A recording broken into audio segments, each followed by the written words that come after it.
12வது வசனம். தூற்றுக்கூடை அவருடைய கையில் இருக்கிறது. அவர் தமது களத்தை நன்றாய் விளக்கி தமது கோதுமையை களஞ்சியத்திலே சேர்ப்பார், பதரையோ அவியாத அக்னியிலே சுட்டெரிப்பார். அல்லேலூயா. ஆண்டவர் களத்தை என்ன பண்ணுகிறாராமாங்க? நன்றாய் விளக்கி. அல்லேலூயா. ஆண்டவர் இந்த சபையை நன்றாய் விளக்கி, நல்லா கவனிங்க, நல்லா கவனிங்க. ஆண்டவர் செய்ய விரும்புகிற காரியம் என்னன்னு சொன்னா, கோதுமை எல்லாம் என்ன பண்ணணும்? சேர்க்கணும், பதரை அவியாத அக்னியில சுட்டெரிக்கப்படணும். அல்லேலூயா. கர்த்தர் அதையத்தான் இந்த நாளிலே, இந்த சபைகளிலே, உங்க வாழ்க்கையிலே, உங்க குடும்பத்திலே கர்த்தர் செய்ய விரும்புகிறார். உங்களை என்ன பண்ண விரும்புகிறாருங்க? நன்றாய் விளக்கி, எதெல்லாம் பதரா இருக்குதோ அதைய கர்த்தர் உங்க வாழ்க்கையிலிருந்து, எதெல்லாம் தடையா இருக்குதோ, நீங்க வளர, நீங்க பிரகாசிக்க, நீங்க ஆசீர்வாதமா இருக்க, நீங்க மகிமை அடைய, நீங்க விடுதலை அடைய, நீங்க சுகத்தை பெற எதெல்லாம் தடையா இருக்குதோ, எது உங்க சாட்சியை கெடுக்கிறதோ, எது உங்க பரிசுத்தத்தை கெடுக்கிறதோ, எது நீங்க தேவ சமூகத்தில் சேரக்கூடாதபடிக்கு உங்களை தேவனுடைய சமூகத்தில் இருந்து தேவனை விட்டு பின்மாற்றத்துக்கு நேராய் உங்களை இழுத்து கொண்டிருக்கிறதோ, அந்த தடைகளை கர்த்தர் விளக்கி உங்களை கோதுமை மணிகளாய் மாற்றுகிறது மாத்திரம் அல்ல, உங்களை கர்த்தர் என்ன பண்ண விரும்புகிறாருங்க? அநேக நிலங்களிலே உங்களை விதைத்து உங்களை கொண்டு அநேக ஆத்துமாக்களை ரட்சிக்க தேவன் சித்தமுள்ளவராய் இருக்கிறார். அல்லேலூயா, அல்லேலூயா. ஆனா வசனம் சொல்லுகிறது, தூற்றுக்கூடை யாருடைய கையில் இருக்குதுங்க? ஊழியக்காருடைய கையில் அல்ல, தூற்றுக்கூடை கர்த்தருடைய கைகளில் இருக்கிறது. அல்லேலூயா. நீங்களும் நானும் கர்த்தருடைய கரத்தில் இருக்கிறோம். நீங்கள் என்னை தெரிந்து கொள்ளவில்லை, நான் உங்களை என்ன பண்ணியிருக்கிறேன்? சொல்லுங்களேன். சோத்திரம். நீங்கள்லாம் பார்க்கறது பார்த்தா, நான் அங்கே உட்காரும்போது யோசித்தேன், பாஸ்டர் பயங்கரமாக அந்த விண்ணப்பம் வரும் பொழுது கர்த்தர் தருவாராக அப்படின்னாரு. எனக்கு யோசித்தேன், பேசாமல் இவரை மாதிரி பேசிடலாமான்னு யோசித்தேன். ஆனால் என்னால் என்ன பண்ண முடியாதுங்க, அவரை மாதிரி பேச முடியாது. அதனால் நானாகத்தான் என்ன பண்ணுவேங்க. ஸோ அதை கேட்குறேன், ரெடியாக இருக்கீங்களா? அல்லேலூயா, அல்லேலூயா. என்னை பார் யோகம் வரும். எத்தனை பேர் விசுவாசிக்கிறீங்க? சோத்திரம் சொல்கிறாங்க. அப்போ நீங்கள் என்ன பண்ணிடுங்க, என்னை போட்டோ எடுத்து வீட்டில் மாட்டிடுங்க. சரிங்களா? சரி, கர்த்தருடைய நாம மகிமைப்படட்டும். அப்ப நல்லா கவனிங்க, தேவன் நம்மை வேறு பிரிக்கணும்னு என்ன பண்ணுகிறாருங்க? விரும்புகிறார். ஆதியிலே தேவன் அழகான ஒரு தோட்டத்தை உண்டாக்கி அங்க ஒரு குடும்பத்தை வைத்து அந்த குடும்பத்தோடு கூட கர்த்தர் என்ன பண்ண விரும்பினாருங்க? உள்ளாவ விரும்பினார். அந்த குடும்பத்தோட தன்னுடைய விருப்பங்களை, தன்னுடைய ஆசையை என்ன பண்ண, பகல் குளிர்ச்சியான வேளைகள் அவளோடு கூட என்ன பண்ணார்? அவர்கள் மத்தியிலே, அவர்கள் நடுவிலே கர்த்தர் என்ன பண்ண விரும்பினாருங்க? வாசம் பண்ண விரும்பினார். ஆனால் அவர்கள் தேவனுடைய வார்த்தையை புறக்கணித்ததின் நிமித்தம், அவர்கள் தேவனுடைய வார்த்தையை கீழ்ப்படியாமல் போனதின் நிமித்தம் அந்த ஏதோம் தோட்டத்திலிருந்து வெளியே என்னாக்கப்படுகிறாங்க? துரத்த படுகிறாங்க. தேவனுக்கும் அவர்களுக்கும் இருக்கிற உறவு துண்டிக்கப்படுகிறது. அதுக்கப்புறம் என்ன பண்ணலைங்க? அவர்கள் தேவனை என்ன பண்ணவே இல்லை, தேவனை விட்டு தூர போன உடனே அவங்க தேவனை தேடுகிறவர்களா இல்லை, தங்களுடைய சுயத்திற்காக கர்த்தரை தேடுகிறவர்களா என்ன பண்ணாங்க? இருந்தாங்க. ஆனா வேதத்தில் வாசிக்கிறோம், ஆண்டவர் இஸ்ரவேல் ஜனத்தை தெரிந்து கொண்டு அவர்கள் மத்தியிலே கர்த்தர் வாசம் பண்ண விரும்பும்படியாய் கர்த்தர் அவர்களுக்கு ஒரு ஆசாரிப்பு கூடாரத்தை என்ன பண்ணாருங்க? கொடுத்தார். எதற்காக கொடுத்தார்னு சொன்னா, இந்த ஜனத்தை எனக்கென்று ஏற்படுத்தினேன், இவர்கள் என் துதியை சொல்லி வருவார்கள் என்று சொல்லி இஸ்ரவேல் மத்தியிலே, அல்லேலூயா, இதோ மனிதர்கள் மத்தியிலே வாசம் பண்ண விரும்புகிற தெய்வம். நான் சொல்றேன், உங்களுக்குள்ள அவர் வாசம் பண்ண விரும்புகிறார். இந்த இஸ்ரவேல் ஆசரிப்பு கூடாரத்தின் மேல கர்த்தர் என்ன பண்ணாருங்க? வாசம் பண்றப்பா. நீங்களே என்ன பண்ணுங்க, உங்களுக்கு என்ன பிரச்சனைனாலும் என்ன சூழ்நிலைனாலும், ஒருவேளை உன் பாவம் மன்னிக்கப்படணும்னு சொன்னா, உன்னுடைய ஒருவேளை உனக்குள்ள இருக்கிற வியாதி மாறணும்னு சொன்னா, நீ இந்த ஆலயத்தை தேடி என்ன பண்ணணும்? வரணும்னு சொல்லி நல்லா கவனிங்க. அவருடைய விருப்பம் அந்த ஆசாரிப்பு கூடாரத்தில் இருக்கிறது அல்ல. அவரு என்ன என்ன என்ன என்ன அவருடைய விருப்பம் என்னன்னு சொன்னா, எல்லா பிள்ளைக, என் பிள்ளைக, என் சனம், யாக்கோப்பை தெய்வமாக கொண்டிருக்கிற என் சனம் என்ன தேடி என் சமூகத்துக்கு என்ன பண்ணணும்? என் முகத்தை தேடி, என் சமூகத்தை தேடி என்ன நோக்கி வரணும்னு கர்த்தர் எதிர்பார்த்தா. நான் மனுஷன் வந்தா எதுக்காக வந்தான்னு சொன்னா, தன் தேவைக்காக வந்தான், தன் பாவம் மன்னிக்கப்படும்படியா வந்தான், பலி செலுத்தப்படும்படியா மட்டும்தான் வந்தானே தவிர அவன் உண்மையாய் தேவனை தேடுவதற்காக, தேவனை பிரியப்படுத்தும்படியா, தேவன் பிரியப்படுகிற ஒரு வாழ்க்கையை வாழ தன்னை அர்ப்பணிக்கும்படியாய் பலியை அர்ப்பணிச்சான். தசமபாகம் கொடுக்க வந்தான், காணிக்க கொடுக்க வந்தான், பலியை கொடுக்க வந்தான். ஆனா அவன் என்ன பண்ணலைங்க?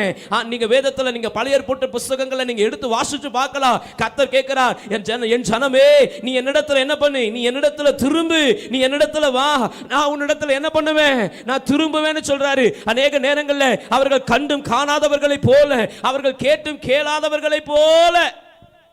அப்படின்னா யாரை போலங்க? நம்மள மாதிரி. எப்படிங்க? நம்மள மாதிரி. அல்லேலூயா. அவங்க என்ன பண்ணலைங்க? தேவைக்காக ஆண்டவர் என்ன பண்ணாங்க? பார்த்தாரு, இவன் வரமாட்டான், பேசாம நம்ம என்ன பண்ணிடுவோம், நம்ம இறங்கிடுவோம்னு சொல்லி ஆண்டவர் என்ன பண்ணாருங்க? பரலோகத்திலிருந்து என்ன பண்ணாருங்க? சொல்லுங்களேன். அதுக்குள்ள இவங்கெல்லாம் சேர்ந்து என்ன பண்ணிட்டாங்க தெரியுங்களா? ஆண்டவருக்கு ஒரு வீட்டை கட்டிட்டாங்க, ஒரு தேவாலயத்தை கட்டிட்டாங்க. அது என்ன எப்படியெல்லாம் அதாவது சாலமோன் எப்படியெல்லாம் அதை கட்டணும்னு நினைச்சாரோ அவர் யூகித்தபடி, அவர் யோசித்தபடி எல்லாத்தையும் பயங்கரமா என்ன பண்ணிட்டாருங்க. ஆனா உண்மை என்ன தெரியுங்களா? கர்த்தர் அந்த ஆலயத்தில் வாசம் பண்ண விரும்பல. அல்லேலூயா. மனிதன் கட்டின ஆலயத்தில் கர்த்தர் என்ன பண்ண விரும்பலைங்க. நீங்க தீர்க்க தரிசன புத்தகங்களை எடுத்து வாசிக்கும் பொழுது கர்த்தர் சொல்லுகிறார், உன் காணிக்கை எனக்கு என்னத்திற்கு, உன் பலி எனக்கு அரோசிகமா இருக்கிறது. நீ என்ன பண்ற? நீ பலியை கொடுக்க வர, ஆனா நீ என்ன புறக்கணிச்சிட்டியே. நான் சொல்றேன், நீ என்ன புறக்கணிச்சிட்டேன்னு சொல்றேன். ஆனா நீ திருப்பி கேட்கிற, எதனாலே நான் உம்மை புறக்கணித்தேன், எப்போ உங்களை நான் அசட்டை பண்ணுனேன்னு நீங்க என்ன பண்றேன் கேட்கிறேன்னு கர்த்தர். நீங்க வேதத்துல சில நேரங்கள் இந்த ஏசாயா, எரேமியா, எசேக்கியேல் நீங்க இதெல்லாம் வாசிச்சு பார்க்கும் பொழுது சில நேரங்கள்ல நீங்க அழுகிறது உண்டு. ஆனா எத்தனையோ தரம் ஆண்டவர் சொல்லுகிற, எத்தனையோ தரம் என் பிள்ளைகளை நான் கூட்டி சேர்க்க மனதா இருந்தேன். கர்த்தர் தேடி வராரு, கர்த்தர் அழைக்கிறாரு, கர்த்தர் தீர்க்கதரிசிகளை கொண்டு எச்சரிப்பை கொடுக்கிறாரு, தம்முடைய வார்த்தைகளை கொடுக்கிறாரு. என் பிள்ளைகள் அழிந்து போயிடக்கூடாது, என் பிள்ளைகள் சாபத்துக்கு உள்ளாயிடக்கூடாது, என் பிள்ளைகள் பிசாசு சூறையாடிடக் கூடாதுன்னு சொல்லி கர்த்தர் தன்னுடைய பிள்ளைகளை கூட்டி சேர்க்க அவர் மனதா இருந்தார். ஆனா அவருடைய சட்டைகளுக்குள்ளே வருவதற்கு யாருக்கு மனம் இல்லைங்க? இஸ்ரவேல் ஜனத்திற்கு மனம் இல்ல. அப்ப ஏசப்பா என்ன பண்ணிட்டாருங்க? தன்னையே ஜீவ பலியாய் ஒப்பு கொடுக்க வானத்திலிருந்து இறங்கி என்ன பண்ணிட்டாருங்க? வந்துட்டா, தன் ஜீவனை கொடுத்துட்டா. ஆலயத்தினுடைய திரைச்சிலைகளை எல்லாம் என்ன பண்ணிட்டாருங்க? கிழிச்சு போட்டுட்டா. எப்பா நீ இனி என்ன பண்ணவே வேண்டாம், நீ பலிக்காகத்தானே வர, நீ பலியை செலுத்த மட்டும் தானே வர, நீ காணிக்கையை மட்டும் தானே செலுத்த வர, நீ என்ன பண்ண, இப்ப நீ அதையும் செலுத்த வேண்டாம், அதை நானே என்ன பண்ணிக்கிறேன், நானே கிருபாதார பலியாய் நான் மாறிடுறேன், நான் ஏன் ஜீவனை கொடுத்துறேன், நான் ஏன் ரத்தத்தை சிந்திடுறேன், நான் உன் பாவத்தை எல்லாம் இதுவரைக்கும் நீ செய்த பாவம், இப்ப நீ செய்யற பாவம், இதுக்கப்புறம் நீ செய்ய போற பாவம், உன்னுடைய முன்னோர்களுடைய பாவம் எல்லாத்தையும் நான் மன்னிச்சு நான் ஒரே பலியா இதோ உலகத்தினுடைய பாவத்தை சுமந்து தீர்க்கிற தேவ ஆட்டுக்குட்டியாய் நான் என்னையே ஜீவ பலியாக ஒப்பு கொடுக்கிறேன்னு சொல்லி அவர் தன்னுடைய வாழ்க்கையை வாழ்ந்து காட்டி தன்னை ஜீவனை கொடுத்து அவர் மரித்துட்டாரு. இப்ப கேட்கிறாரு, என் ஜனமே நீ மனம் திரும்பு. வசனம் சொல்லுகிறது மத்தேயுடைய புத்தகங்கள்ல, மனம் திரும்புங்கள் பரலோக ராஜ்யம். இயேசு வந்தோன்ன முதல் செய்த பிரசங்கம் என்னதுங்க? மனம் திரும்பு, மனம் திரும்பு. ஏன்னா கர்த்தர் அதைத்தான் எதிர்பார்க்கிறார். உன் பலிகளை அல்ல, உன் காணிக்கைகளை அல்ல. நீ என்ன எண்ணத்தோட தேவ சமூகத்துக்கு வருகிறாய்? அநேக நேரங்களில் நான் என் பிரச்சனைக்காக வர்றது உண்டு, அநேக நேரங்களில் நான் என் தேவைக்காக வருகிறது உண்டு. அல்லேலூயா, அல்லேலூயா. வசனம் சொல்லுகிறது, நீங்களே அந்த ஆலயம். வாசிங்க மத்தேயு 21வது அதிகாரம் 13வது வசனம்.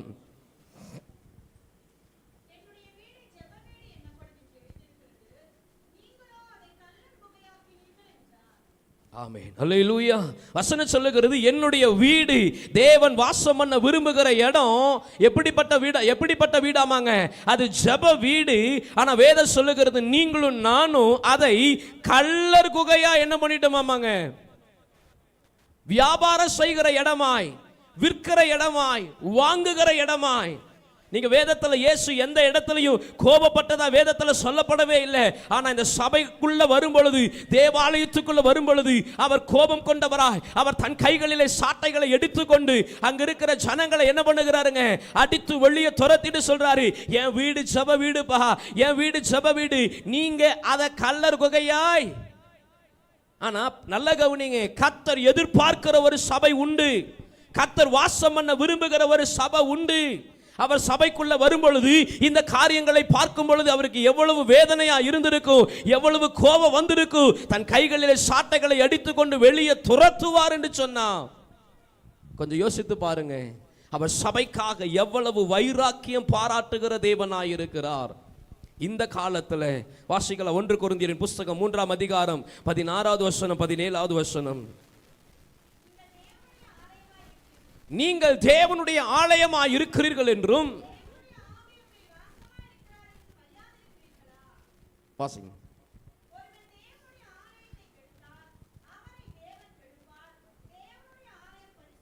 தேவனுடைய ஆலயம் பரிசுத்தமாய் இருக்கிறது, நீங்களே அந்த.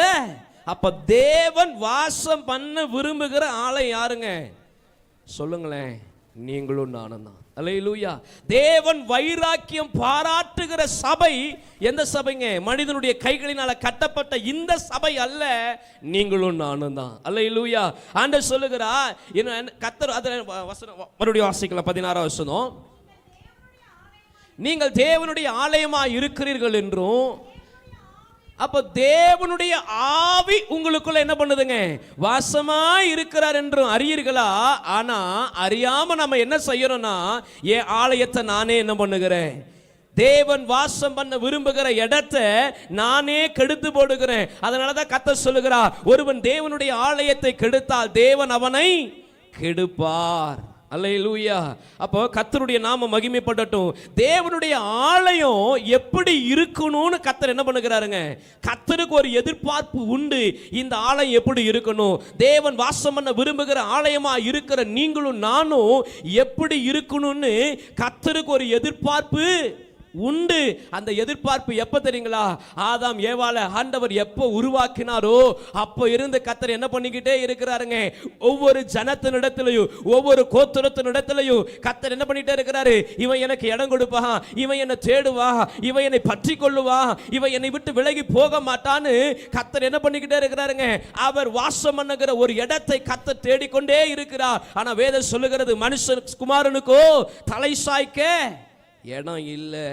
இப்ப நீங்களும் நானும் யாருக்கு இடம் கொடுத்திருக்கிறோம்? நம்முடைய வாழ்க்கையில யாருக்கு இடம் கொடுத்திருக்கிறோம்? கொஞ்சம் சிந்திச்சு பாருங்களேன். தேவன் உங்களுடைய வாழ்க்கையை நீங்க எப்படி இருக்கணும் என்ன பண்ணுகிறாருங்க? நீங்க தொடர்ந்து நீங்க வாசிச்சு பார்த்தீங்கன்னா வெளிப்படுத்தின விசேஷத்துல வேதம் சொல்லுகிறது, பரிசுத்த ஆவியானவர் சபைகளுக்கு சொல்லுகிறதை காதுள்ளவன் 7 சபைகளுக்கு கர்த்தர் என்ன பண்ணுகிறாருங்க?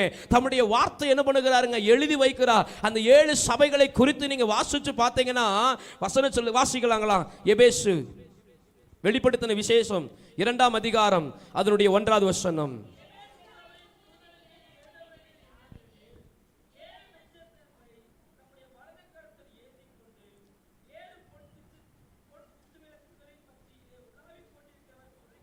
போதுங்க. அல்லேலூயா. இங்க 7 சபைகளை குறித்து ஆவியானவர் என்ன பண்ணுகிறாருங்க? அந்த சபை எப்படிப்பட்ட நிலைமையில் இருக்குது, அந்த சபையில கர்த்தர் என்ன எதிர்பார்க்கிறார், அந்த சபை எப்படிப்பட்டதாய் மாற வேணும்னு சொல்லி 7 சபையை குறித்து ஆண்டவர் இந்த இடத்துல என்ன பண்ணியிருக்கிறாருங்க? எழுதி இருக்கிறார். அல்லேலூயா. இன்னைக்கு நம்ம 7 சபைகளை குறித்து நம்ம என்ன பண்ண போறல, ஆனா அதனுடைய பேரை மட்டும், அந்த பேரினுடைய அர்த்தத்தை மட்டும் நம்ம என்ன பண்ண போகிறோம்? வாசிச்சு அதனுடைய காரியங்களை என்ன பண்ண போகிறோம்? நான் ஒருவேளை நான் எபேசுவா இருந்தா நான் எப்படிப்பட்ட சபையா இருக்கணும்ங்கறத கர்த்தர் எதிர்பார்க்கிறாருங்கறத நம்ம இன்னைக்கு என்ன பண்ண போகிறோங்க? தியானிக்க போகிறோம். முதல் சபை எபேசு சபை. எபேசு சபை, எபேசு அப்படின்னு சொன்னா என்ன அர்த்தம் அப்படின்னா விரும்பத்தக்கது. என்னதுங்க சொல்லுங்களேன்? என்னதுங்க? அப்போ கர்த்தருடைய சபை எப்படிப்பட்ட சபையா இருக்கணும்னு சொன்னா கர்த்தர் விரும்புகிற ஒரு சபையா இருக்கணும்னு என்ன பண்ணுகிறாருங்க?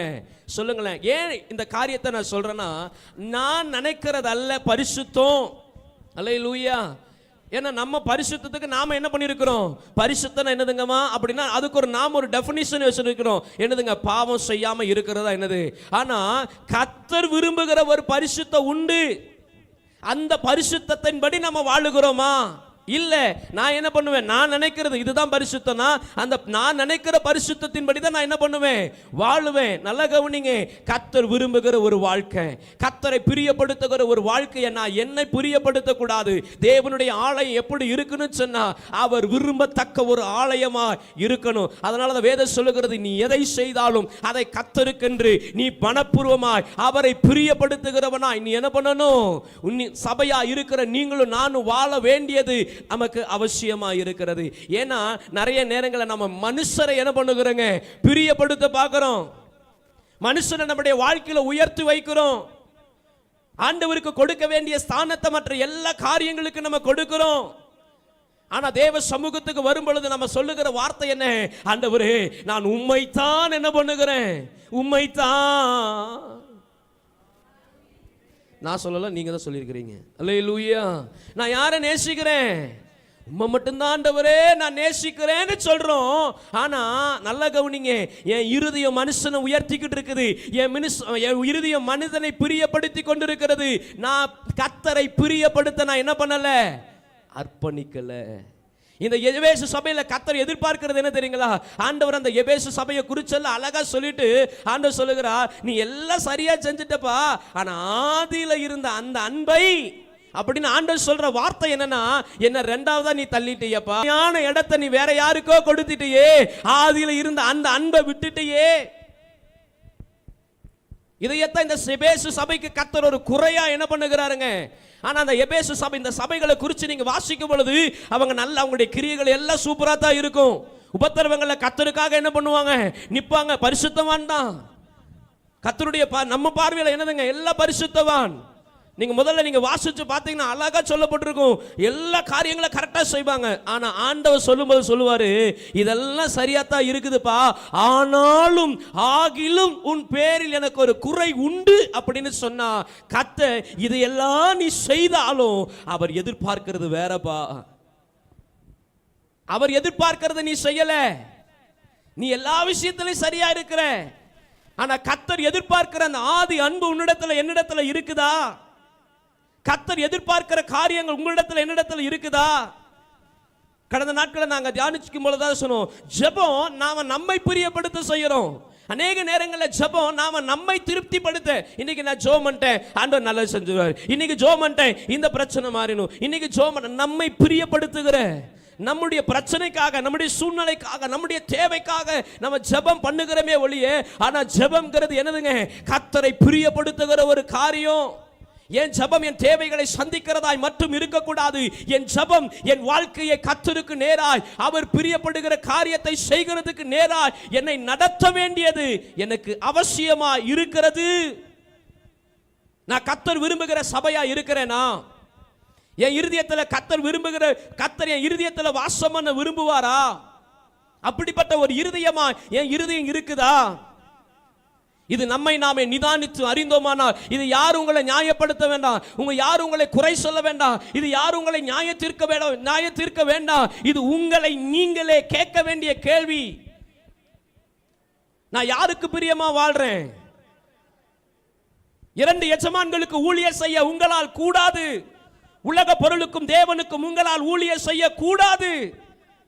ஆனா அதே ஆண்டவர் சொல்றார், பணம் எல்லாவற்றுக்கும் தேவனு கர்த்தருக்கு தெரியும். ஆனா ஆண்டவர் சொல்றார், அதுதான் அந்த பண ஆசை தான் எல்லா தீமைக்கு வேறா இருக்கிறதையும் கர்த்தர் என்ன பண்ணுகிறாருங்க, சொல்லுங்களேன். கர்த்தர் எச்சரிக்கிறார். சிந்திச்சு பாருங்களேன். தேவன் உங்களுக்குள்ள வாசம் பண்ண விரும்புகிறார், உங்களோடு கூட பேச விரும்புகிறார், உங்களோடு கூட இடைப்பட விரும்புகிறார்.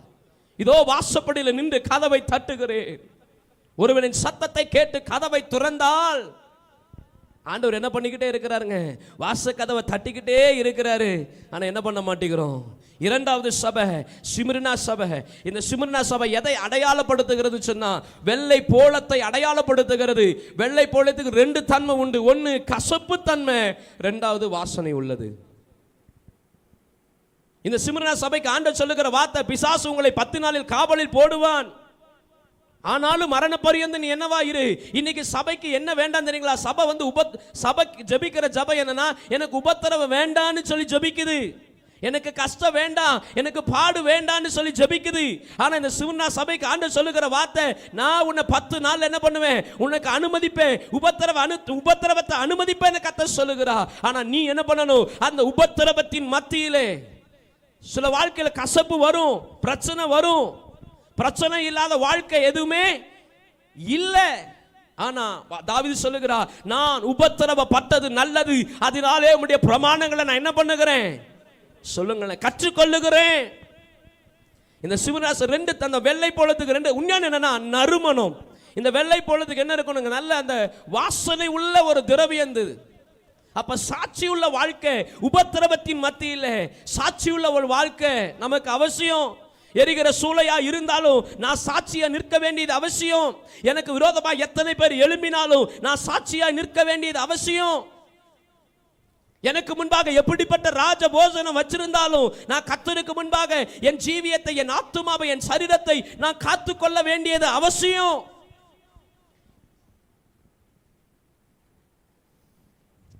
அதையத்தான் கர்த்தர் விரும்புகிறார். உபத்திரவத்திலே பொறுமையோடு கூட கர்த்தருக்காக வைராக்கியமாய் நிற்கிற சபையை கர்த்தர் என்ன பண்ணுகிறாருங்க? நான் அப்படிப்பட்ட சபையா இருக்கிறேனா? ஆண்டவருக்காக சகித்துக் கொள்ளுகிற அனுபவம் எனக்கு இருக்குதா? அவர் எல்லாவற்றையும் சகித்துக் கொண்டா, நான் சகித்துக் கொள்ளுகிறேனா? எனக்கு அந்த பொறுமை இருக்குதா? எனக்கு அந்த தாழ்மை இருக்குதா? நான் தாழ்மையுள்ள ஒரு சபையாய் நான் இருக்கிறேனா? சகித்துக் கொள்ளுகிற சபையா நான் இருக்கிறேனா? உபத்திரவத்தில் கர்த்தருக்காக நிற்கிற சபையா நான் நிற்கிறேனா? நீங்க கொடுத்தாலும் ஸ்தோத்திரம், கொடுக்கலைனாலும் ஸ்தோத்திரம்னு சொல்லுகிற சபையாய் நான் இருக்கிறேனா? சபைன்னு நான் உங்களை குறித்து தான் சொல்றேன். சபைனா இந்த கட்டடத்தை குறித்து சொல்லல. நீங்களும் நானும் அந்த சபை, நீங்களே அந்த ஆலயம். எப்படிப்பட்ட சபையா நான் இருக்கிறேன்? கொஞ்சம் சிந்திச்சு பாருங்களேன். அடுத்த சபை பெர்கமு. இந்த பெர்கமு அப்படிங்கிறதுக்கு என்ன ஆயிடுதுன்னா ஹைட், உயரம். தேவனை உயர்த்துகிற சபையா நான் என்ன பண்ணணும்? கர்த்தருடைய கர்த்தருடைய நாமத்தை மகிமைப்படுத்துகிற சபையா இருக்கணும். நான் என்ன மேன்மைப்படுத்த கூடாது, நான் என்ன உயர்த்த கூடாது. கர்த்தரை உயர்த்துகிற, கர்த்தருக்காக சாட்சியாய் நிற்கிற, கர்த்தரை பிரியப்படுத்துகிற ஒரு சபையா நான் இருக்கணும். ஆனா இந்த சபையை குறித்து நீங்க வாசிச்சு பார்த்தீங்கன்னா, ஒரு பக்கம் பார்த்தீங்கன்னா அவங்க எப்படி இருப்பாங்க? பர்ஃபெக்டா இருப்பாங்க. ஆனா அது இன்னொரு பக்கம் பார்த்தீங்கன்னா எதெல்லாம் கர்த்தர் அருவருக்கிறாரோ அதையெல்லாம் என்ன பண்ணுவாங்க? காம்ப்ரமைஸ். எல்லாவற்றுக்கும் நம்ம உலகத்தோடு ஒத்து போவாங்க. எதோடு ஒத்து போவாங்க? சபையோடு என்ன பண்ணுவாங்க? ஒத்து போவாங்க. ரெட்ட வேஷம். ஆனா ஆண்டவர் சொல்லுகிறார், இப்பிரபஞ்சத்துக்கு ஒத்த வேஷம் நீ தெரியாமல். அப்ப கர்த்தருடைய ஆலயமா இருக்கிறன்னா யாரை பிரதிபலிக்கணுங்க? கிறிஸ்துவை பிரதிபலிக்கிறவனா நான் இருக்கணும். உலகத்தை அல்ல, உலக காரியங்களை அல்ல, இயேசுவை பிரதிபலிக்கிற ஒரு வாழ்க்கை எனக்கு இருக்குன்னு சொன்னா நான் சொல்றேன், கர்த்தர் அந்த இருதயத்திலே அவர் வாசம் பண்ண விரும்புகிறார். அல்லேலூயா. தேவனை உயர்த்த வேண்டிய நான் இன்னைக்கு எதையோ என்ன பண்ணிக்கிட்டே இருக்கிறேங்க? உயர்த்திக்கிட்டே இருக்கிறேன். விக்கிரகத்தை படைக்கிறத என்ன பண்ணுகிறாங்களாமாங்க? நீங்க அந்த சபையை குறித்து நீங்க வாசிச்சு பாருங்களேன். ஒரு பக்கம் ஜெபம், ஒரு பக்கம் வைராக்கியம், எல்லாம் இருந்தாலும் இன்னொரு பக்கம் என்னதுங்க? இந்த உலகத்தோடு கூட, உலகத்தினுடைய காரியங்களோடு கூட இசைந்து போகிற வாழ்க்கை. ரெண்டுமே வேணும். நான் டிவோஷன்ல சொல்லும் போது கூட நான் சொன்னேன், பூனால போய் ஒரு குடும்பத்துக்காக சுவிசேஷம் சொல்ல அனுப்பிட்டாங்க. हिंदी தெரியாது. பரமேஸ்வர் आपको बहुत प्यार करता है இதை மட்டும் சொல்லி கொடுத்து அனுப்பிட்டாங்க. கையில நோட்டீஸ் கொடுத்து அனுப்பிட்டாங்க. திருப்பி ஏதாவது கேட்டா தெரியாது. அப்ப அந்த ட்ராக்ஸை வாங்கிட்டு போறேன். போகும் பொழுது ஒரு தமிழ் வீடு, கர்த்தரா எனக்கு என்ன பண்ணாருங்க? ஒரு தமிழ் வீட்டில் கொண்டு என்னை நிறுத்திட்டார். பிரதர் வாங்க பிரதர், நாங்களும் மதராசி தான் பிரதர் அப்படின்னு சொன்னாங்க. சரிம்மா என்னம்மா பிரச்சனை அப்படின்னு சொல்லி அந்த அம்மா ஒரு பிரச்சனையெல்லாம் சொல்லிச்சு. நாங்கள் போகும்போதே ஒரு வீட்டுக்குள்ள ஒரு ஸ்க்ரீன், நாங்கள் உள்ளே என்ட்ராகும் போதே ஒரு ஸ்க்ரீனை சாத்தினாங்க. சரி நான் என்னமோ ஏதோ நினச்சிட்டேன். அதுக்கப்புறம் போய் அந்த அம்மா பிரச்சனையெல்லாம் சொன்னதுக்கப்புறம் நான் என்ன பண்ணுறேன்? கதறி அழுது கண்ணீர் விட்டு என்ன பண்ணுகிறேன்? அந்த அம்மா பிரச்சனைக்காக ஏன்னா அப்போ தான் நாங்கள் ஊழியம் செய்கிறோம். அதனால் அப்போ தான் என்ன பண்ணுவாங்க, எங்கள் நினைப்பு என்னென்னா நான் கண்ணீர் விட்டுட்டு அந்த அம்மா ரசிக்கப்பட்டுருன்னு நினச்சிட்டேன். நான் கண்ணீர் விட்டு ஜோம் பண்ணுறேன். கண்ணீர் விட்டு கண்ணை மூடி ஜோம் பண்ணிட்டு கண்ணை திறந்து பார்த்தா இந்த சைடு ஒரு சிலுவையும் இந்த சைடு ஒரு விநாயகரையும் வச்சுருந்தாங்க. அந்த அம்மா சொன்னாங்க, எனக்கு பகீர்னாச்சு என்னடான்னு. அந்த அம்மா சொன்ன வார்த்தை இன்ன வரைக்கும் என் வாழ்க்கையில் மறக்க முடியல. எனக்கு ரெண்டுமே வேணும். எனக்கு இயேசு வேணும், எனக்கு யார் வேணும்? இவரும் வேணும். நாங்கள் வெளியே கால் எடுத்து வைக்கும்போது அந்த அம்மா ஸ்க்ரீன் ஓப்பன் பண்ணிருச்சு. அல்லேலூயா. அப்படின்னா அது ஃபுல்லாக அவங்களுடைய படம். நாங்கள் போனால் க்ளோஸ் பண்ணிக்குவாங்க, நாங்கள் வெளியே வந்து என்ன பண்ணிக்குவாங்க? திறந்து விட்டுக்குவாங்க. நல்லா கவனிங்க. இதே வாழ்க்கை தான் நீங்களும் நானும் வாழ்கிறோம். சபைக்குள்ளே வரும்பொழுது எப்படி இருக்கிறோம் சொல்லுங்களேன்? பரிசுத்தமாக இருக்கிறோம். சபைக்கு விட்டு வெளியே போகும்போது சொல்லுங்களேன், சபைக்குள்ளே வந்து என்ன பண்ணிடுறோம்? திரையை க்ளோஸ் பண்ணிடுறோம். சபை விட்டு வெளியே போகும்போது திரையை ஓப்பன் பண்ணிடுறோம். தேவனை உயர்த்த வேண்டிய நான், தேவன் வாசம் பண்ண விரும்புகிற இடமா இருக்கிற என்ன பரிசுத்தமாய் காத்துக்கொள்ள வேண்டிய நான் எதையோ என் வாழ்க்கையில் என்ன பண்ணிக்கிட்டு இருக்கிறேங்க? உயர்த்திக்கிட்டு இந்த உலக காரியங்களுக்கு என் வாழ்க்கையில் இடம் கொடுத்து நான் சொல்கிறேன், கர்த்தர் ரொம்ப ரொம்ப பரிசுத்த ஆவியானவர் ரொம்ப துக்கப்படுகிற விஷயம். எல்லாருமே தாங்க பிரசங்கிக்கிறேன், என்னையும் முதற்கொண்டு தான் நான் சேர்த்தி சொல்கிறேன். தேவனுடைய ஆலயம், அதுக்காக கர்த்தர் என்ன பண்ணுகிறாருங்க?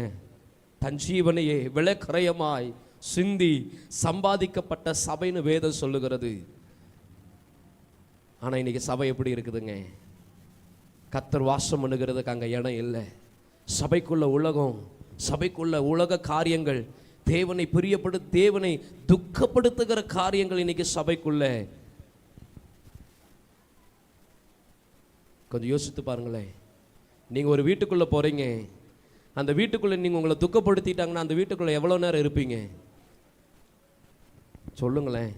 ஒரு வீட்டுக்குள்ளே போகும்போது வா அப்படின்னு சொல்லிட்டு அந்த அம்மா பாட்டுக்கு உள்ளே போயிடுச்சு, உங்களுக்கு ஒரு டம்ளர் தண்ணி கொடுக்கல, நீங்கள் பாட்டுக்கு அந்த சேரில் கொஞ்ச நேரம் உட்காந்துருந்தீங்கன்னா என்ன பண்ணுவீங்க? அடுத்தது நீயும் வேண்டாம், நீயும் வேண்டாம், உன் தண்ணியும் வேண்டாம், ஓ மூஞ்சியில் போய் நான் முழிச்ச மாதிரி என்ன பண்ணிடுவோம் சொல்லுங்களேன்?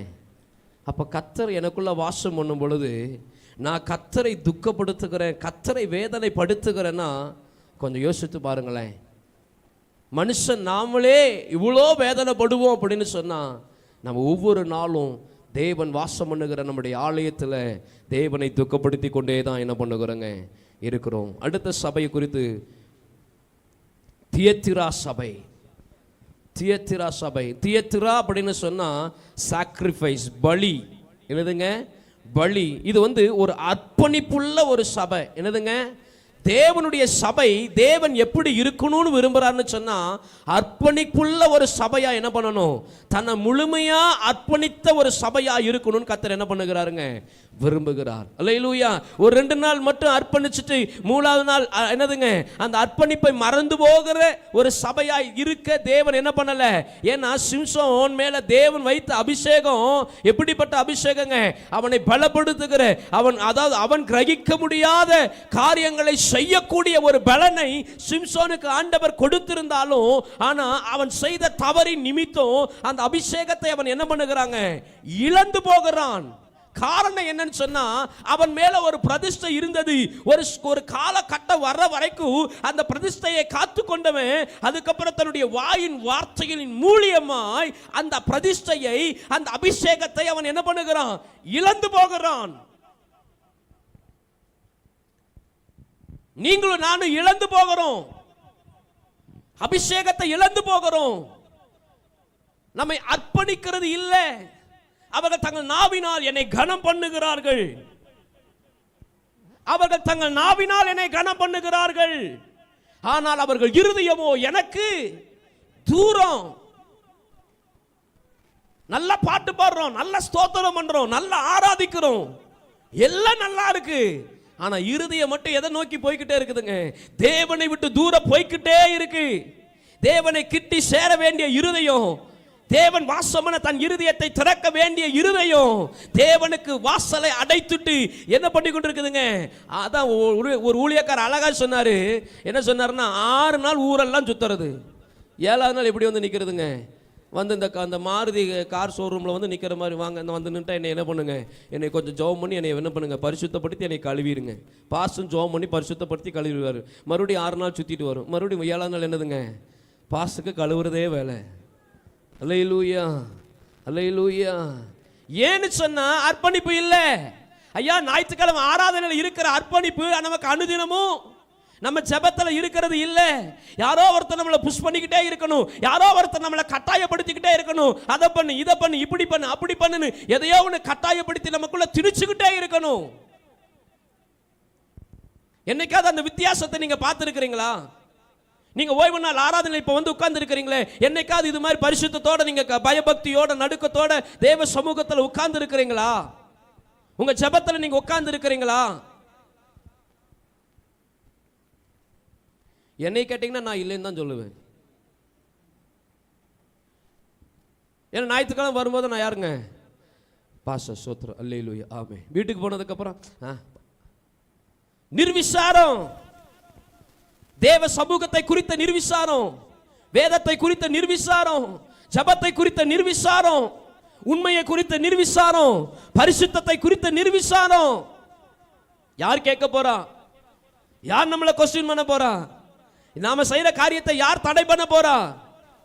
நம்ம 7வது நாள் போய் ஆண்டவர் என்ன, ஆண்டவரே தாவீதின் குமாரனே என் மேல இறங்கும், எனக்கு கிருபையா இருனா ஆண்டவர் என்ன பண்ணிடுவாரு?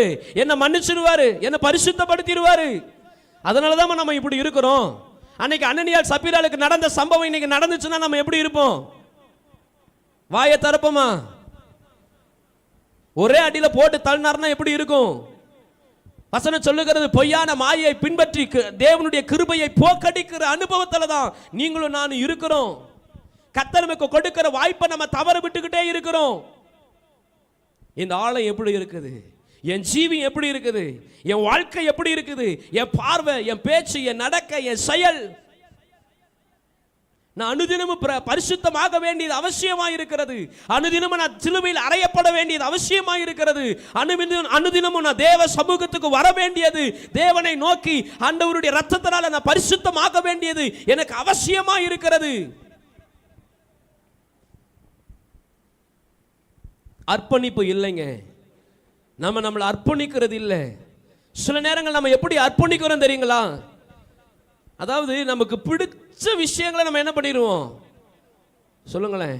நமக்கு பிடிச்ச பொருளை என்ன பண்ண மாட்டோம், எப்பவுமே விட்டு கொடுக்கவே. பிடிக்காதுன்னா முதல்ல தூக்கி என்ன பண்ணிடுவோம். ஆபிரகாமுக்கு கர்த்தர் வச்ச சோதனை ஏக சுதனும் நேசகுமாரனு ஆண்டவர் பலி கொடுன்னாரு. அவர் என்ன பண்ணாருங்க? ஆனா நம்ம நம்முடைய சுபாவங்களையே விட்டு கொடுக்க மாட்டேங்கிறோம். எத்தனையோ காரியங்கள் ஆவியான உணர்த்துறதுனால சொல்றேன். எத்தனையோ விஷயங்களை நீங்க உங்க வாழ்க்கையில விட்டு கொடுக்காம இருக்கிறீங்க. உங்க பலிபீடத்துல நீங்க அர்ப்பணிக்காம இருக்கிறீங்க. ஆவியானவர் உங்களுக்கு உணர்த்தி கொடுத்து நீங்க அந்த பலிபீடத்துல வச்சு உங்களை அர்ப்பணிச்சு நீங்க தேவ சமூகத்துல நீங்க செய்த காரியத்துக்காக மன்னிப்பு கேட்காம இருக்கிறீங்க. இன்னும் நீங்க வீண் வைராக்கியத்தில் இருக்கிறீங்க.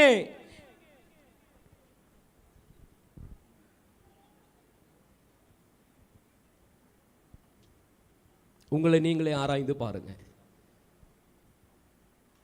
உங்க வாயை நீங்களே கேட்டு பாருங்க என்ன பேசுதுன்னு. வீட்டில் போய் உட்கார்ந்து கேட்டு பாருங்க. உங்க இருதயம் எதை சிந்திக்குது நீங்க உங்களையே கேட்டு பாருங்க. அடுத்த சபை சர்தை சபை. இது ஸ்திரப்பட வேண்டிய சபை. சர்தை அப்படின்னு சொன்னா the standard அப்படின்னு சொன்னா ஸ்திரப்பட்டது, ஸ்திரப்படுவது, ஸ்திரப்படுத்தப்படுகிற இடம். அப்போ சபை அனுதினம் என்னாக்கப்பட வேண்டியதுங்க. கொஞ்ச காலம் பாடு அனுபவிக்கிற நம்மளை கர்த்தர் தாமே சீர்படுத்தி, ஸ்திரப்படுத்தி, பலப்படுத்தி கர்த்தருக்குள்ள நம்மை நிலைநிறுத்துவாராக.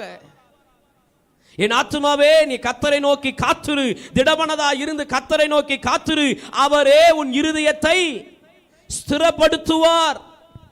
அப்ப நான் ஸ்திரப்பட வேண்டியது அவசியம். எதுல? என் ஜெபத்துல, என் பர்சனல் வாழ்க்கையில, என் பேச்சுல, என் செயல்கள்ல, என் பார்வையில, என் நடக்கையில. எதுலெல்லாம் நான் பலவீனனா இருக்கிறனோ, எங்கெல்லாம் நான் நிற்க முடியாதவனா இருக்கிறனோ, எங்கெல்லாம் நான் விழுந்து போகிறனோ, அங்க நான் என்ன ஆண்டவருடைய பரிசுத்த ஆவியினாலே ஸ்திரப்பட வேண்டியது, அவருடைய வார்த்தையினால ஸ்திரப்பட வேண்டியது அவசியமா இருக்கிறது. ஸ்திரப்பட வேண்டிய சபை. இன்னைக்கு தேவ சமூகத்தில் உட்கார்ந்து இருக்கிற நீங்களும் நானும் ஸ்திரப்படணும். கர்த்தருக்குள்ள ஸ்திரப்படணும்.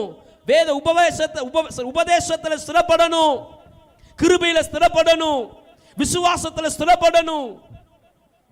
கர்த்தருக்காக பாராட்டுகிற வைராக்கியத்தில் ஸ்திரப்படணும். தேவனை தேடுகிறதுல ஸ்திரப்படணும். கர்த்தர் எதிர்பார்க்கிறாருங்க. உங்களுக்கு பயத்தின் ஆவியை கொடாமல் பலமும் தைரியம் உள்ள ஆவியை, பரிசுத்த ஆவி உங்களிடத்தில் வரும்பொழுது நீங்கள் பலமுள்ளவனுக்காகிலும் பலனற்றவனுக்காகிலும் உதவி செய்வது தேவனுக்கு லேசான காரியம். உன் பலவீனத்தில் என்னுடைய பலன் பூரணமாய் விளங்கும். தாவீது சொல்லுகிறார், என் பலனாகிய கர்த்தாவே நான் உம்மிடத்தில் அன்பு கூறுவேன். பலம் இல்லாதவனுக்கு கர்த்தர் பலத்தையும் சத்துவம் இல்லாதவனுக்கு சத்துவத்தை கர்த்தர் பெருக செய்கிறவராயிருக்கிறார். அப்படின்னா என்ன அர்த்தங்க? என் பலன் அல்ல, எனக்கு நான் ஸ்திரப்படணும்னா எனக்கு யாருடைய பலன் வேணும்? எனக்கு கர்த்தருடைய பலன், எனக்கு பரிசுத்த ஆவியானுடைய பலன் வேணும். அவர் பலப்படுத்த அவர் ஆயத்தமா இருக்கிறார். ஆனா நான் என்ன ஆயத்தமா இல்லைங்க. அந்த பலத்தை பெற்றுக்கொள்ள நான் ஆயத்தமா இல்லை. ஏன்னா நான் எந்த பலத்துல ஓடுறேன்? சுயபலத்துல ஓடுறேன். ஆகார நீங்க வேதத்துல எடுத்து வாசிச்சு பாத்தீங்கன்னா, ஆபிரகாம் ஒரு அப்பத்தையும் கொஞ்சம் துருத்தி தண்ணீரையும் குடிச்சு அனுப்பிவிடுறா, நீங்க போங்க, உங்க வாழ்க்கையை நீங்க பாத்துக்கங்க, இனி என்னிடத்துல என்ன பண்ண வேண்டாம், நீங்க வர வேண்டாம், இதுக்கு மேல என்னிடத்துல உனக்கு என்ன இல்ல பங்கு இல்லைன்னு அனுப்பிட்டான். ஐயா வசனம் சொல்லுகிறது, ஆபிரகாமுடைய ஆஸ்தி பூமி தாங்க கூடாதா இருந்தது. ஆனா மனுஷனுக்கு இந்த ஆகார் என்ன பண்ணல? எதையுமே கொடுக்கல.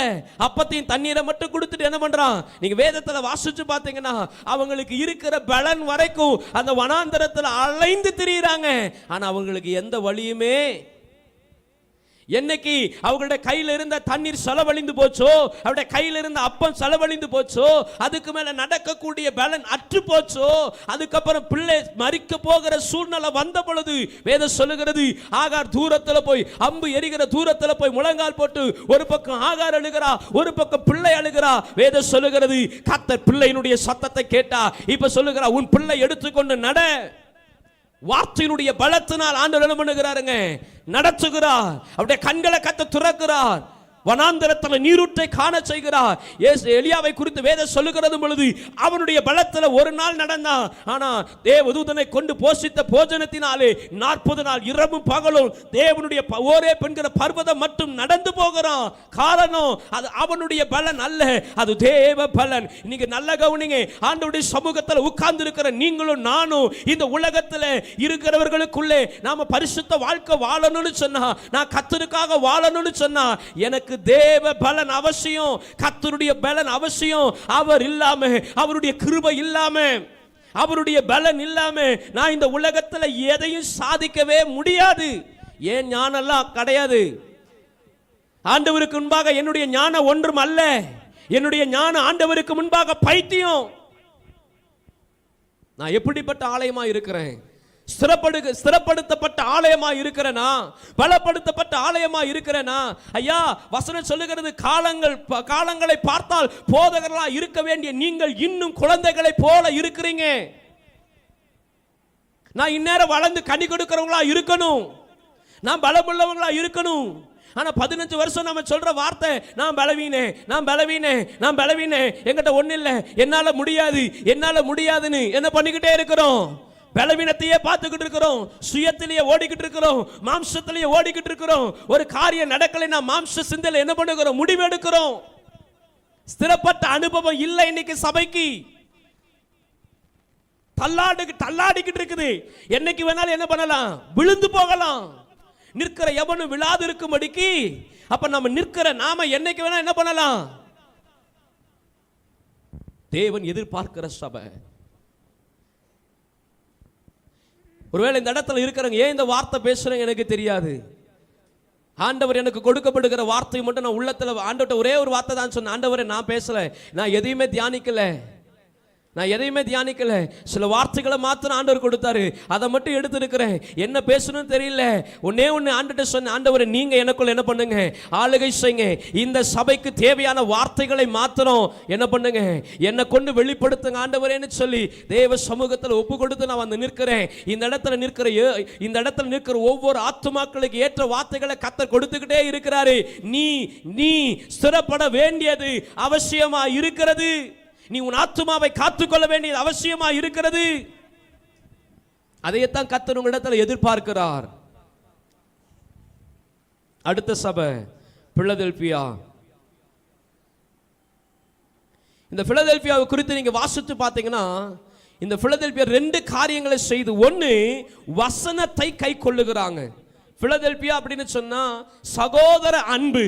அதனுடைய அர்த்தம் என்னன்னா சகோதர அன்பு. அப்ப நல்லா கவனிங்க, அன்பு இருக்கணும். வசனம் சொல்லுகிறது அவருடைய கற்பனைகளை கை கொள்ளுகிறதே அன்பு, அவருடைய வசனத்தின்படி நடக்கிறதே அன்பு. இந்த பிலதெல்பியா சபை செய்யற ரெண்டு விஷயம். ஒன்னு என்னன்னா, வசனத்தை கை கொள்ளுகிறாங்க, ரெண்டாவது வசனத்தை காத்து கொள்ளுகிறாங்க. இந்த ரெண்டு அனுபவம் இன்னைக்கு சபைக்கு வேணும். ஒன்னு வசனத்தை கை கொள்ளுகிற அனுபவம், ரெண்டாவது வசனத்தை காத்து கொள்ளுகிற அனுபவம் எனக்கு வேணும்.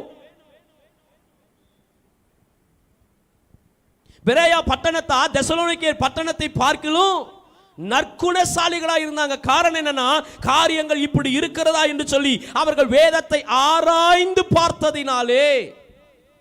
ஐயா, வசனம் தான் நம்ம வாழ்க்கையை உயிர்ப்பிக்கும். வசனம் தான் நம்மளை பலன் கொடுக்கிறவர்களாய் மாற்றும். வசனம் தான் நம்முடைய வாழ்க்கையில இல்லாதவைகளை உருவாக்கும். ஏன்னா கர்த்தருடைய வார்த்தைக்கு வல்லமை உண்டு. அவருடைய வார்த்தை மட்டும்தான் நம்மளை ரட்சிக்கும். அந்த வசனத்தை, அந்த வார்த்தை தான் நம்மளை பரிசுத்தமாக்கும். அந்த வார்த்தைக்கு நான் என்ன பண்ணணும்? என் வாழ்க்கையில ரொம்ப ரொம்ப ரொம்ப ரொம்ப நான் முக்கியத்துவம் கொடுக்க வேண்டியது அவசியமா இருக்கிறது. அந்த வார்த்தையை கர்த்தர் உங்க கையில கொடுத்திருக்கிறாரு. சகோதர அன்பு எனக்குள்ள இருக்குதா? ஐயா, சகோதர அன்பு எப்படியா எனக்கு வரும்? நான் வேத வார்த்தை நான் கை கொண்டாதாப்பா எனக்கு சகோதர அன்பு வரும். வேத வசனத்தின்படி நான் வாழலைன்னு சொன்னா என்னுடைய அன்பு என்ன பண்ணாதுங்க, கர்த்தர் விரும்புகிற அன்பா இருக்காது. மாயையான அன்பா என்ன பண்ணும்? என் அன்பு இருக்கும். வசனம் அழகாய் சொல்லுகிறது, உங்கள் அன்பு மாயமற்றதாய் இருக்குதா அப்படின்னு நான் என்ன கேட்கிறேன்? என் அன்பு எப்படி இருக்கு? நான் எதுக்காக இயேசுவை நேசிக்கிறேன்?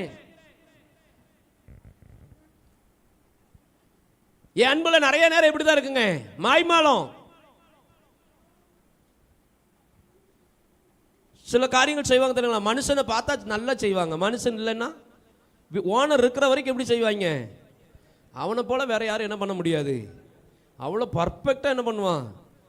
வேலைக்கு அந்த ஓனர் பைக்கு தான் எடுத்திருப்பாரு, போய் உட்காந்துக்குவான் பொசுக்குன்னு.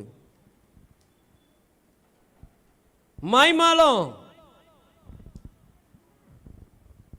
வசனம் சொல்லுகிறது, நீ கொஞ்சத்தில் உண்மையா இருந்தால் உன்னை அநேகத்துல கர்த்தர் என்னவா மாற்றுவாருங்க? அதிகாரியா மாற்றுவாரு. ஆனா அந்த கொஞ்சத்துல ஆண்டவர் எதிர்பார்க்கிற அந்த கொஞ்சத்துல உண்மை எனக்கு இருக்கா? ஐயா, நீ எவ்வளவு மணி நேரம் ஜெபிக்கிறன்றது முக்கியம் இல்லையா? நீ பண்ற 10 நிமிஷம் ஜெபம், ஒரு 5 நிமிஷம் ஜெபம் உன் இருதயம் தேவனோட கூட தொடர்பு கொள்ளுகிறதா? உன் ஆத்துமா தேவனை துதிக்கிறதா? அந்த 10 நிமிஷத்துல நீ உண்மையா இருக்கிறாயா? அந்த ஒரு அதிகாரம் வாசிக்கிறதுல நீ உண்மையா இருக்கிறாயா? நீ செலவு பண்ணுகிற ஒரு 1/4 மணி நேரம் ஆலயத்துக்கு வருகிற ஒரு சின்ன காரியங்களை நீ உண்மையா இருக்கிறாயா?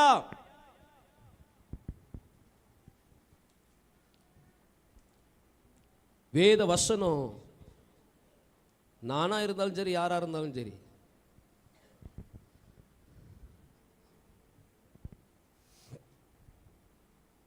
ஒரு அம்மா மரித்து பரலோகத்துக்கு போனாங்களாம். பரலோகத்துக்கு போனா அங்க முன்னாடி பரலோகம் போறதுக்கு முன்னாடி நியாய தீர்ப்பு இருக்கு இல்லைங்க, நியாய தீர்ப்பில் போய் நின்றுட்டாங்க. அங்க ஜீவ புஸ்தகங்கள்லாம் திறக்கப்படுது, எல்லாம் வாசிக்கப்படுகிறது. அந்த அம்மாவுக்கு என்ன ஃபைனல் ஆயிடுச்சு? அம்மா, உனக்கு என்ன கிடையாது, உனக்கு பரலோகம் இல்லை, நீ செஞ்ச பாவத்துக்கு உனக்கு என்னதான், உனக்கு நரகம் தான், நீ நரகத்துக்கு போகணும். இந்த அம்மா, ஐயோ என்ன பண்ணாதீங்க, நான் எவ்வளோ நன்மைகள்லாம் செஞ்சுருக்கிறேன், அவங்களுக்கு அதை செஞ்சுருக்கிறேன், இதை செஞ்சுருக்கிறேன், தயவு செய்து என்னை என்ன பண்ணிடாதீங்க, என்னை நரகத்துக்கு அனுப்பிடாதீங்க. அங்கே போய் தாவீதின் குமாரனே எனக்கு என்ன பண்ணுங்க, எனக்கு இறங்குங்க, என் மேலே கிருபையா இரும். அங்கே போயெல்லாம் என்ன பண்ண முடியாது, காலம் முடிஞ்சிச்சுன்னா கிருபையெல்லாம் கேட்க முடியாது. அங்கே தீர்ப்பு எழுதுச்சுன்னா தீர்ப்பு எழுதுனதான். இந்த அம்மாவை நேரம் நரகத்துக்கு தூக்கி கொண்டு போய் போட்டாங்க. நரகத்தில் போனால் இந்த அம்மா சிரிச்சிட்டு இருக்குது. என்னன்னு பார்த்தா அங்கே போனால் பாஸ்டர் நிற்கிறாரு. அங்கே யார் நிற்கிறாங்க? இந்த அம்மா ஒரே ஆச்சரியம், பாஸ்டர் என்ன பாஸ்டர் நீங்கள் எனக்கு முன்னாடி வந்து நிற்கிறீங்க? உடனே அவர் சொன்னாராம்மா, ரொம்ப சந்தோஷப்படாத, ரொம்ப சத்தமாக பேசாத, பிஷப் உள்ளே இருக்கிறாருன்னு சொன்னாங்களாம்மா. எங்கே இருக்கிறாங்க? பிஷப் உள்ள, நமக்கு பின்னாடி யார் இருக்கிறாங்க? பிஷப் இருக்கிறாராம். அல்லேலூயா. மனுஷனுடைய பார்வைக்கு தாங்க இதெல்லாம், கர்த்தருடைய பார்வைக்கு இதெல்லாம் ஒன்றுமே இல்லை. அல்லேலூயா. வேத வசனத்தின்படி நான் வாழுகிறேனா? ஒருவேளை நமக்கு கேட்குறதுக்கும் அதை செய்யறதுக்கு கொஞ்சம் கடினமாக தான் இருக்கும். ஏன்னா அந்த அளவுக்கு நம்ம இந்த உலகத்தோடு என்ன பண்ணிக்கிட்டு இருக்கிறோம், உலகத்தோடு இசைஞ்சு இருக்கிறதுனால. நான் சொல்கிறேன், தேவ கரத்தில் உங்களை நீங்கள் ஒப்பு கொடுத்தீங்கன்னா அவர் உங்களை வேறு பிரிக்க அவர் வல்லவராக இருக்கிறார். அல்லேலூயா. தேவன் விரும்புகிற சபை, தேவன் விரும்புகிற சபை, வசனத்தை கை கொள்ளுகிற சபையா நான் இருக்கிறேனா, வசனத்தை காத்து கொள்ளுகிற, ரட்சிப்பை காத்து கொள்ளுகிற, அபிஷேகத்தை காத்து கொள்ளுகிற, கிருபையை காத்து கொள்ளுகிற, தரிசனத்தை காத்து கொள்ளுகிற, என் ஸ்தானத்தை காத்து கொள்ளுகிற ஒரு சபையா நான் இருக்கிறேனா? இது நம்மை நாமே நிதானிக்க வேண்டிய ஒரு காரியம். அடுத்த கடைசி ஒரு சபை லவோதிக்கேயா. லவோதிக்கேயா அப்படின்னு அதனுடைய அர்த்தம், கிரீக்கில் அதனுடைய அர்த்தம் என்னன்னா, பீப்புள் ரூலிங், அதாவது மனிதன் ஆளுகை செய்கிற இடம், மனிதன் ஆளுகை செய்கிற சபை.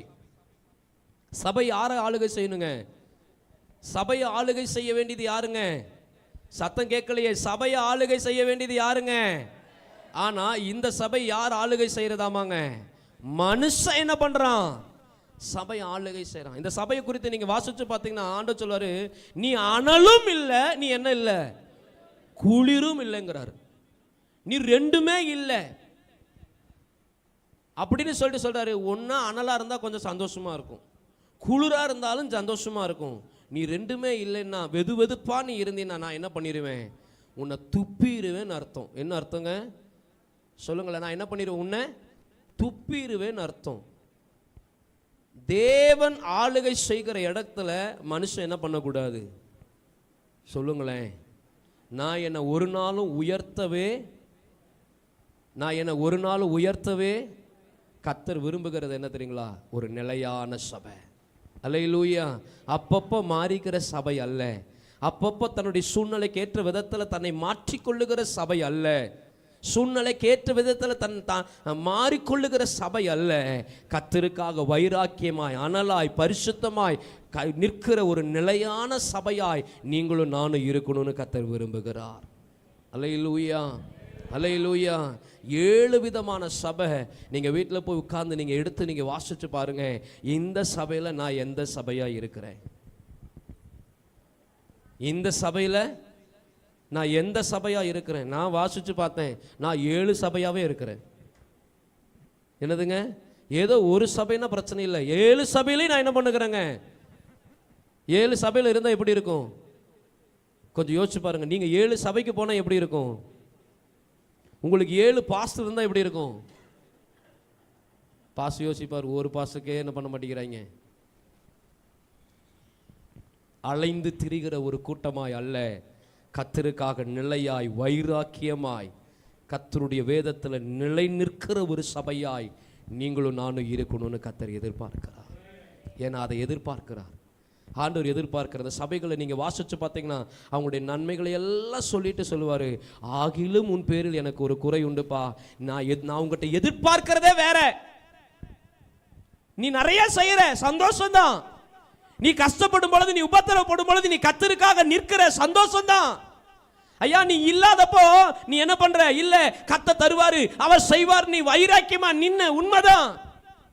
ஐயா உன் சொந்த பந்தங்கள் உன்னை எதிர்த்துச்சு, உன் சொந்த பந்தங்கள் உன்னை புறக்கணிச்சது, நீ வேண்டாம், நீ ஏசப்பாவை ஏற்றுக்கொண்டு நான் இந்த வீட்டுக்குள்ள வர வேண்டாம், உனக்கு எனக்கு சம்பந்தம் இல்லை, உன் உறவை என்ன பண்ணிக்கிறேன், துண்டிச்சுக்கிறேன், இதுக்கு மேல உனக்கு எனக்கு என்ன இல்லை, எந்த பந்தமும் இல்லைன்னு சொல்லும் பொழுது பரவாயில்ல, நீ போனாலும் பரவாயில்ல, எனக்கு யார் இருந்தா போதும், இயேசு போதும், எனக்கு சபை போதும், எனக்கு பாசு போதும் அப்படின்னு சொன்ன சந்தோஷம். ஆனா கர்த்தர் என்ன பண்ணுகிறாருங்க? எதிர்பார்க்கிற இதெல்லாம் நீ செய்தாலும் கர்த்தர் அதை விட என்ன பண்ணுகிறாரு? ஒரு மேலான ஒரு விஷயத்தை கர்த்தர் எதிர்பார்க்கிறார். அதைத்தான் சொல்லுகிறார், நீ கீழானவைகளை அல்ல, நீ மேலானவைகளை என்ன பண்ணு.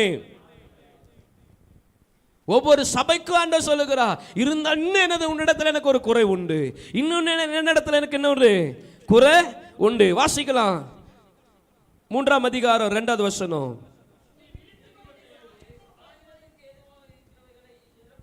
அதுக்கு முன்னாடி வசனம் வாசிங்க, 1ஆம் வசனம்.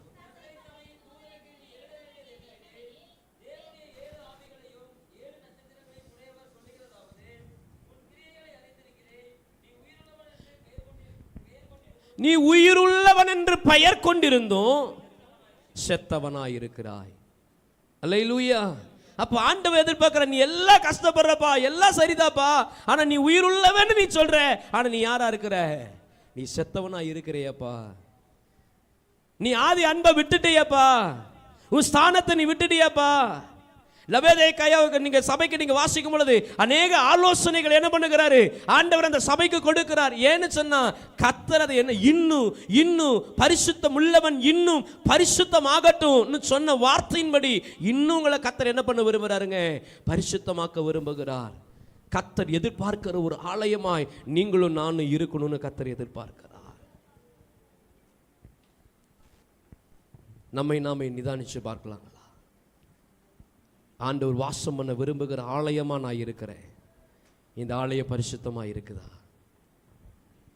இந்த ஆலயம் பரிசுத்தமா இருக்குதா? இந்த ஆலயத்தில் இப்போ ஆண்டவர் இந்த ஆலயத்துக்குள்ள வாசம் பண்ணா அந்த ஆலயத்தில் என்னென்னலாம் இருக்குன்னு கொஞ்சம் யோசிச்சு பாருங்களேன்.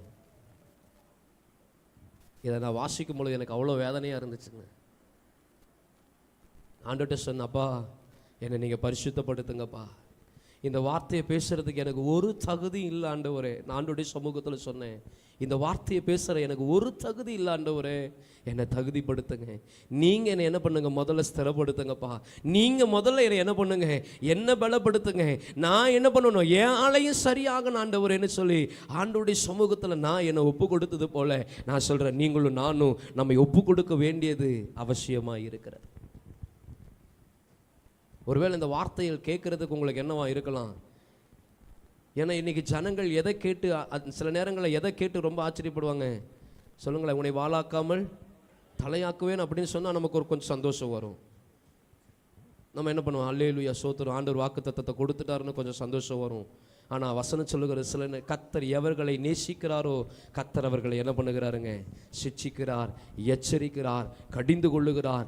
நீதியை குறித்து, பாவத்தை குறித்து, நியாய தீர்ப்பை குறித்து ஆண்டவர் என்ன பண்ணுகிறாருங்க? கண்டித்து உணர்த்த காரணம் என்னன்னா, எப்பெல்லாம் ஆண்டவர் உங்களை கண்டித்து உணர்த்துகிறாரோ ஆண்டவர் உங்களுக்கு ஒரு விஷயத்தை கற்றுக் கொடுக்கிறார். நீ இந்த பூமிக்குரியவன் அல்ல, நீ பரலோகத்துக்குரியவன். நீ இந்த உலக வாழ்க்கைக்காக தெரிந்து கொள்ளப்பட்டவன் அல்ல. நீ என்னை பிரதிபலிக்கும்படியாய், இயேசுவை பிரதிபலிக்கும்படியாய், பரலோகத்தை சுதந்திரிக்கிறவனாய், உன்னை தேவனால உயர்த்தப்படுகிற ஒரு சாட்சி உள்ளவனாய் நீ நிற்கணுங்கிறத கர்த்தர் என்ன பண்ணிக்கிட்டே இருங்க. எப்பெல்லாம் நல்ல கவனிங்க, எப்பெல்லாம் நான் உடைக்கப்படுகிறனோ, எப்பெல்லாம் கர்த்தருடைய வார்த்தை என்னை எச்சரிக்கிறதோ, கர்த்தர் உங்களை ரொம்ப நேசிக்கிறார். அவரை போல நம்மை நேசிக்க இந்த உலகத்தில் கிடையவே கிடையாதுங்க. அல்லேலூயா, அல்லேலூயா. நம்ம ஒப்பு கொடுக்கலாமா? ஆலயம் தேவன் வாசம் பண்ணுகிறாடி. அப்படியே கண்களை மூடி, கண்களை மூடி.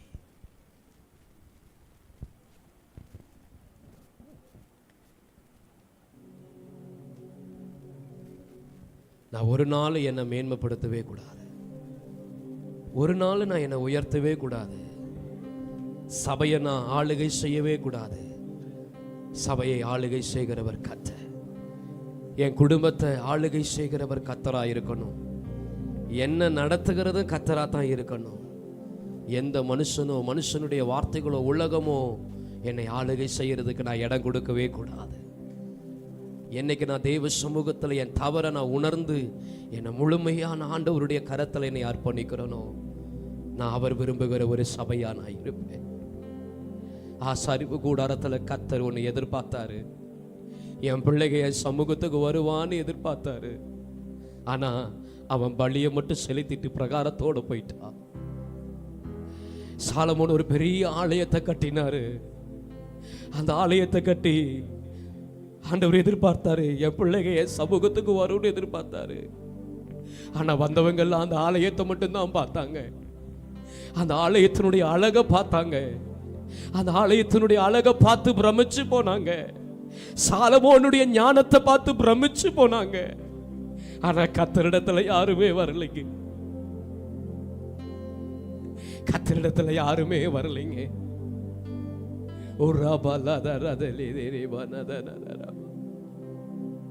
ஆனா ஆண்டவர் உங்களுக்குள்ள எனக்குள்ள வாசம் பண்ணும்படியா நீங்களும் நானும் ஆண்டவர் வாசம் பண்ணுகிற அந்த மகா பரிசுத்த ஸ்தலத்துக்குள்ள அவரை கிட்டி சேரும்படியா, அவரை தரிசிக்கும்படியா, அவரோடு கூட நடக்கும்படியா, அவருடைய பாரங்களை சுமக்கும்படியா நமக்கான வாசலை கத்து திறந்து கொடுத்தார். அவர் இறங்கி வந்து ஒரு தேவ அபிஷேகம், அம்மா உங்களுக்குள்ள வாசம் பண்ண விரும்புகிறார். நீ இந்த உலக காரியங்களை குறித்து கவலைப்பட வேண்டாம். உன் சூழ்நிலைகளை பார்த்து நீ கவலைப்பட வேண்டாம். உனக்குள்ள இருக்கிற இயேசு பெரியவர், உன்னோடு கூட இருக்கிற இயேசு பெரியவர். அவருக்கு நம்ம வாசலை திறந்தா மட்டும் போதும். அவர் பிரியப்படுகிற ஆலயமா நான் என்ன ஒப்பு கொடுத்தா மட்டும் போதும்.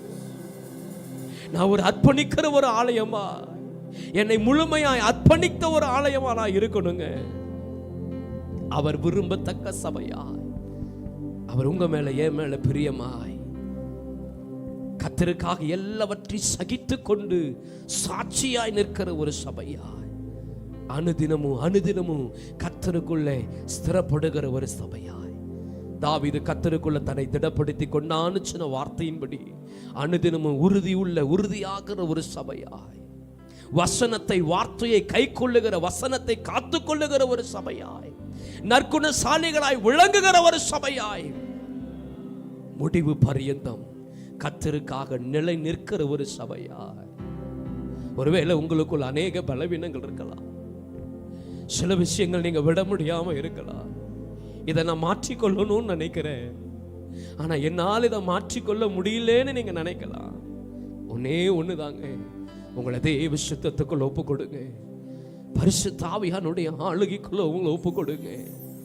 ஆண்டவர்ட்ட சொல்லுங்க, ஈசோப்பினால் என்னை சுத்திகரி ஆண்டவரே, அப்பொழுது நான் உறைந்த மலையில நான் வெண்மையாவப்பா. சொல்லுங்களேன், ஆண்டவருடைய சமூகத்தை நம்ம ஒப்பு கொடுக்கலாமா? அவர் உங்களுக்குள்ள வாசம் பண்ணுகிறார், அவர் உங்களுக்குள்ள வாசம் பண்ண விரும்புகிறார். அவர் எதிர்பார்க்கிற ஒரு சபையாய்,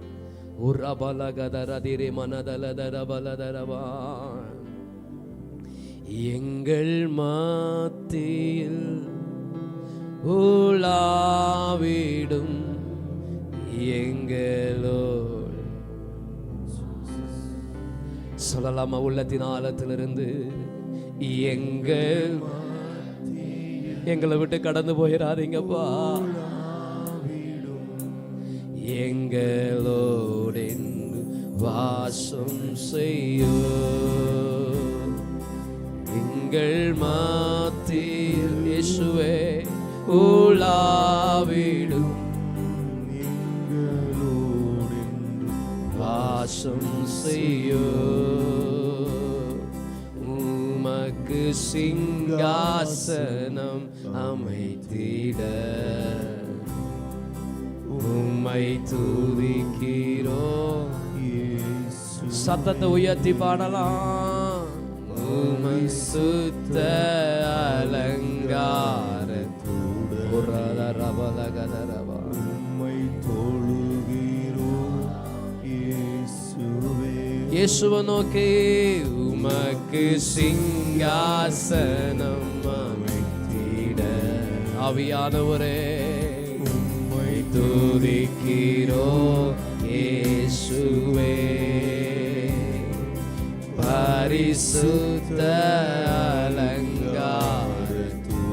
ஆவியான தெய்வமே உம்மை தொழுகிறோம் இயேசுவே. எங்கள் மத்தியில் உலாவிடும் எங்களோடு எங்களை பரிசுத்தப்படுத்துங்கப்பா, எங்களை ஸ்திரப்படுத்துங்க ஆண்டவரே. ஆவியானவரே வாசம் செய். இந்த உலகத்துக்கு ஒத்த வேஷத்தை ஆண்டவரே புறக்கணித்து கர்த்தருக்கு பிரியமும் சித்தமும் இன்னதென்று பகுத்தறியத்தக்கதாகப்பா எங்க மனம் புதிதாகட்டும். எங்களை மறுரூபமாக்குங்கப்பா. எங்கள் மத்தியில்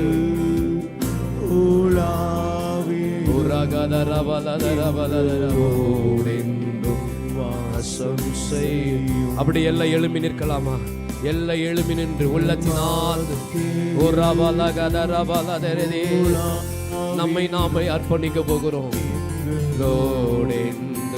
வாசம் செய்யும். இது அர்ப்பணிக்கிற ஒரு நேரம், தேவ சமூகத்துல நம்மை ஒப்பு கொடுக்கிற ஒரு நேரம், இது நம்மை நாமே நிதானிக்கிற ஒரு நேரம்.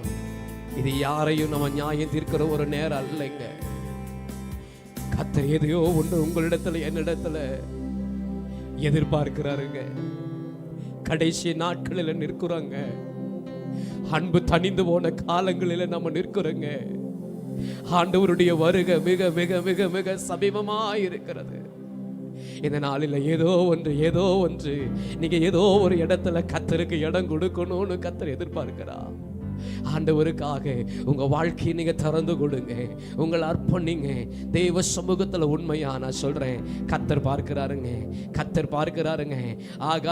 ஆகார பார்த்த ஆண்டவர், ஆகாருடைய சத்தத்தை கேட்ட ஆண்டவர். நான் சொல்றேன், இன்னைக்கு உங்கள் ஆண்டவர் பார்க்கிறா, உங்க சத்தத்தை கேட்கிறா. உங்க வாயை திறந்து, நீங்க வாயை திறந்து ஜெபம் பண்ணுங்க. மனசுக்குள்ள இல்லைங்க, உங்க வாயை திறந்து ஜெபம் பண்ணுங்க. அந்த சத்தம் உங்க வாயிலிருந்து வெளியே வரட்டும். என்னை அர்ப்பணிக்கிறப்பான்ற வார்த்தை வெளியே வரட்டும். இருதயத்தின் நிறைவினால் வாய் பேசும். இருதயத்தின் நிறைவினால் வாய் பேசும். அன்னால் தன் இருதயத்தை ஊற்றி செபித்தது போல தன்னை முழுமையா உங்க பலவீனம், உங்க பிரச்சனை, உங்க சோர்வு எல்லாவற்றையும் வாயை திறந்து உங்க இருதயத்தை ஊற்றி, பரலோகத்திலிருந்து உங்களுக்கு ஒத்தாசை வரும், பரலோகத்திலிருந்து உங்களுக்கு ஜெயம் வரும். வாய்களை விரிவா தர கர்த்தர் நிரப்புவா. வாயை திறந்து ஓரி மனகதுரந்தரதலதிரே. ஆவியானவரே ஆண்டவரே, எங்களை நாங்கள் அர்ப்பணிக்கிறோம். ஆண்டவரே, எங்களை நாங்கள் ஒப்பு கொடுக்கிறப்பா. உமக்கு பிரியமான வாழ்க்கை வாழ எங்களை ஒப்பு கொடுக்கிற ஆண்டவரே. உம்முடைய பிரசன்னம் எங்களை ஆளுகை செய்யட்டும். தேவ மகிமை எங்களை ஆளுகை செய்யட்டும். உம்முடைய உயிர் தெழுந்த வல்லமை எங்களை ஆளுகை செய்யட்டும். ஆண்டவரே, துதிக்கிற கர்த்தரை ஆவியானவர் எங்கே உண்டோ அங்க விடுதலை உண்டுப்பா. ஒரு விடுதலை உண்டாகட்டும். பாரப்படுத்துகிற நுகங்கள் தகர்க்கப்படட்டும். ஆண்டவரே, தடையா இருக்கிற எல்லா தடைகளை இயேசுவின் நாமத்தினால தகர்த்தெறிந்து ஆண்டவரே, கர்த்தருக்காக ஒரு ஜெயமுள்ள வாழ்க்கையை வாழ எங்களை நாங்கள் அர்ப்பணிக்கிறோம். ஆவியானவரே, இயேசுவே, என்னை ஆனந்த தைலத்தால் அபிஷேகம் செய்திடும் ஆவியானவரே. கேட்கலாமா? உள்ளத்தின் ஆழத்திலிருந்து என்னை ஆனந்த தைலத்தால் அபிஷேகம் செய்திடும் ஆவியானவரே.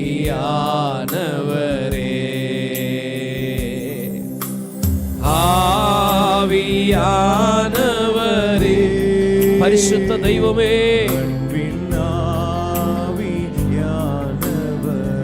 அப்பா,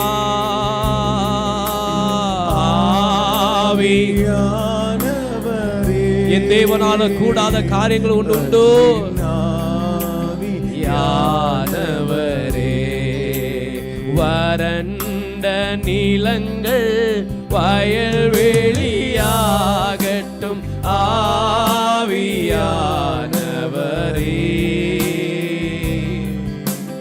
வறண்ட நிலங்கள் வயல்வெளியாகட்டும். ஆவியானவரே,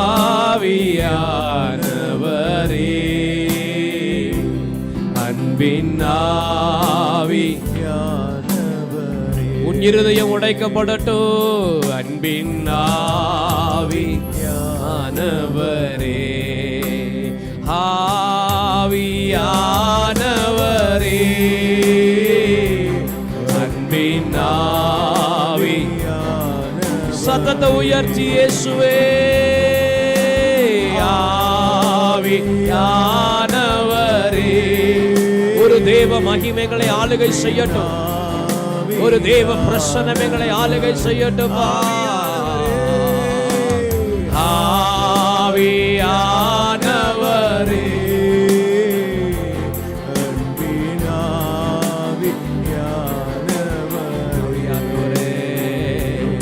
அன்பின் ஆவியானவரே,